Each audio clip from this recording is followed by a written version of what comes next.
House wife ಯಾರ್ಯಾರಿದ್ದೀರಾ ಎಲ್ರಿಗೂ ಈ ಮಾತು. ನಮಗೆ ಮಳೆ ಇರಲಿ, ಬಿಸಿಲಿರಲಿ, ಚಳಿ ಇರಲಿ, ಏನೇ ಇರಲಿ, ನಾವು ಎದ್ದೇಳೋ ಟೈಮ್ಗೆ ಎದ್ದೇಳಲೇಬೇಕು, ಮಾಡೋ ಕೆಲಸ ಮಾಡಲೇಬೇಕು. ರಜೆ ಇರಲಿ ಇಲ್ಲದೇ ಇರಲಿ ಅದನ್ನು ಸಹ ಅಷ್ಟೇ. ಎದ್ದೇಳೋ ಟೈಮ್ಗೆ ಎದ್ದೇಳಬೇಕು, ಮಾಡೋ ಕೆಲಸ ಮಾಡಲೇಬೇಕು. ನಮಗಂತೂ ಅದು ತಪ್ಪಿದ್ದಲ್ಲ. ಹೇಳಬೇಕಂತಂದರೆ ಎಲ್ರಿಗೂ ರಜೆ ಇದ್ದಾಗ ನಮಗೆ ಮನೇಲಿ ಕೆಲಸ ಜಾಸ್ತಿ ಆಗುತ್ತಾನೆ ಅಂತಲೇ ಹೇಳ್ಬೋದು, ಹೌದಲ್ವಾ? ಹೊರಗಡೆ ಹೋಗಿ ದುಡಿಯೋರಿಗೆ ಇವತ್ತು ರಜೆ ಇದೆ ಅಂತ ಆರಾಮಾಗಿ ಮಲ್ಕೊಳ್ಳೋಕ್ಕಿರುತ್ತೆ. ಬಟ್ ನಮ್ಗೆ ಆ ಥರ ಅಲ್ಲ. ನಾವು ಮನೆಯವ್ರಿಗೋಸ್ಕರ ಇಷ್ಟೆಲ್ಲ ಮಾಡಿದ್ರು ಕೆಲವ್ರು ಕೇಳ್ತಾರೆ, ಮನೇಲೇ ಇರ್ತೀಯ, ಏನು ಮಾಡ್ತೀಯಾ ಅಂತ.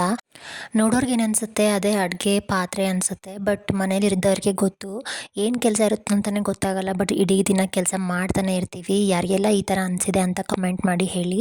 ನಾವಿಷ್ಟೆಲ್ಲ ಮಾಡಿದ್ರೂ ನಮ್ಗೆ ಯಾವ ಥರ ರೆಸ್ಪೆಕ್ಟು ಸಹ ಸಿಗೋದಿಲ್ಲ. ಬಟ್ ಕೆಲವರಿಂದ ಮಾತ್ರ ನಾನು ಹೇಳ್ತಾ ಇರೋದು. ಇನ್ನು ಕೆಲವರು ಅದನ್ನು ಗುರುತಿಸಿ ಗೌರವಿಸೋರು ಇದ್ದಾರೆ. ಒಬ್ಬೊಬ್ಬರು ಇಷ್ಟಪಟ್ಟು ಗೃಹಿಣಿ ಆಗಿರ್ತಾರೆ, ಬಟ್ ಒಬ್ಬೊಬ್ಬರಿಗೆ ಅನಿವಾರ್ಯ ಇರುತ್ತೆ. ನಿಮ್ದು ಯಾವ ಥರ ಅಂತ ಕಮೆಂಟ್ ಮಾಡಿ ಹೇಳಿ.